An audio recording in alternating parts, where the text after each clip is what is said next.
जिस पार्टी या गठबंधन का बहुमत होता है सदन में, खासतौर से विधानसभा में, उसी पार्टी या गठबंधन के द्वारा समर्थित व्यक्ति ही अध्यक्ष पद पर होते हैं। तो सामान्य परंपरा रही है कि वैसे इस तरह की परिस्थिति में अध्यक्ष पद छोड़ देते हैं। जिस गठबंधन के लोगों ने हटाने का नोटिस दिया है उसके पास सदन की संख्या के हिसाब से काफी बड़ा बहुमत और सदन का उनमें विश्वास नहीं है, ये नोटिस है।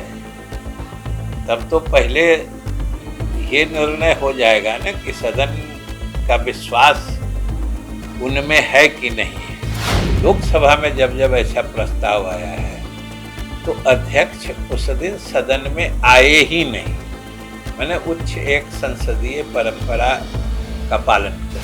नमस्कार, आप देख रहे हैं लाइव सिटीज। मैं हूं आपके स्टार शिवम। बिहार में अब महागठबंधन की सरकार है, पर लगातार अब यह मांग उठ रही है कि बिहार विधानसभा के अध्यक्ष विजय कुमार सिन्हा को तत्काल ही अपने पद से इस्तीफा दे देना चाहिए। ऐसा लगातार जो मांग है वो राजद के साथ साथ महागठबंधन के तमाम जितने भी दल हैं वो कर रहे हैं। इसी को लेकर जब आज हमने बिहार विधानसभा के पूर्व अध्यक्ष और बिहार सरकार के मंत्री विजय चौधरी से बात की तो उनका क्या कुछ कहना है इस मुद्दे पे, पहले आप वो सुने। इसमें तो कोई विशेष तैयारी की बात नहीं है। मतलब अब तो सत्ताधारी दल हैं, सत्ताधारी दल के लगभग 50 से अधिक सदस्यों ने इनको हटाने का नोटिस दिया है और वैसे भी ये संवैधानिक प्रावधान है और संसदीय परंपरा भी है और सामान्य सोच की बात भी है कि जिस पार्टी या गठबंधन का बहुमत होता है सदन में, खासतौर से विधानसभा में, उसी पार्टी या गठबंधन के द्वारा समर्थित व्यक्ति ही अध्यक्ष पद पर होते हैं। और अभी जो अध्यक्ष हैं वो पुराने गठबंधन के आधार पर थे, अब गठबंधन बदल गया है और इस नए गठबंधन को पहले से भी कहीं अधिक मजबूत और प्रचंड बहुमत है। पहले 126 अधिकतम संख्या होती थी, आज 164 है, काफ़ी फर्क है। और इस परिप्रेक्ष्य में तो जाहिर है कि क्या नतीजा आने वाला है। तो सामान्य परंपरा रही है कि वैसे इस तरह की परिस्थिति में अध्यक्ष पद छोड़ देते हैं और नहीं तो अगर हटाने की बात होती है तो फिर सामान्य बहुमत से जो विधानसभा का स्ट्रेंथ है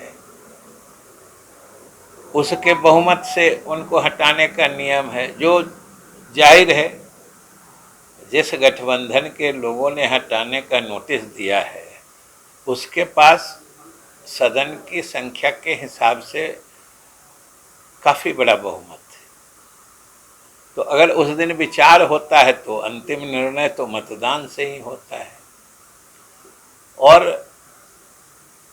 जब इनको हटाने का नोटिस दिया हुआ है तो स्वाभाविक रूप से सदन की कार्रवाई होगी तो पहले इसे लिया जाएगा, क्योंकि जिस अध्यक्ष को हटाने का नोटिस दिया हुआ है और सदन का उनमें विश्वास नहीं है, ये नोटिस है।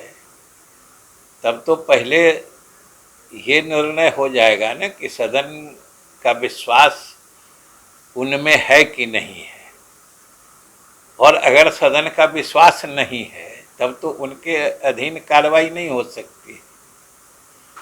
तो यही प्रक्रिया है। वैसे आज तक ये भी परंपरा है, ये तो नियम में ही है, संविधान में ही है कि जिस दिन अध्यक्ष के हटाने के नोटिस पर चर्चा होती है तो नियम में तो इतना ही है कि वो आसन पर नहीं रहेंगे जिस दिन चर्चा हो, लेकिन व्यवहारिकता से और परंपरा ये रही है कि लोकसभा में भी जब कभी अध्यक्ष के खिलाफ हटाने का नोटिस आया है, उस दिन जिस पर विमर्श हुआ है, उस दिन अध्यक्ष सदन में ही नहीं आए, मैंने सदन में गए ही नहीं। वो उन लोगों ने उस परंपरा या उस संवैधानिक प्रावधान का पालन किया जिसमें है कि वो, हालांकि मैं फिर कहता हूँ कि नियम में यही है कि वो अध्यक्षता नहीं करेंगे, यानी मतलब वो आसन पे नहीं रहेंगे, लेकिन लोकसभा में जब जब ऐसा प्रस्ताव आया है तो अध्यक्ष उस दिन सदन में आए ही नहीं। मैंने उच्च एक संसदीय परंपरा का पालन करते हैं। तो आपने साफ तौर पे सुना, बिहार सरकार के मंत्री विजय कुमार चौधरी ने सभी बातों को बता दिया है कि क्यों बिहार विधानसभा के अध्यक्ष विजय कुमार सिन्हा को तत्काल ही अपने पद से इस्तीफा दे देना चाहिए। अब देखने वाली बात यह होगी कि जिस तरह से बिहार में अब महागठबंधन की सरकार बन गई है, सरकार बनते ही कई विधायकों ने अविश्वास प्रस्ताव जो है वो बिहार विधानसभा के खिलाफ लाया था।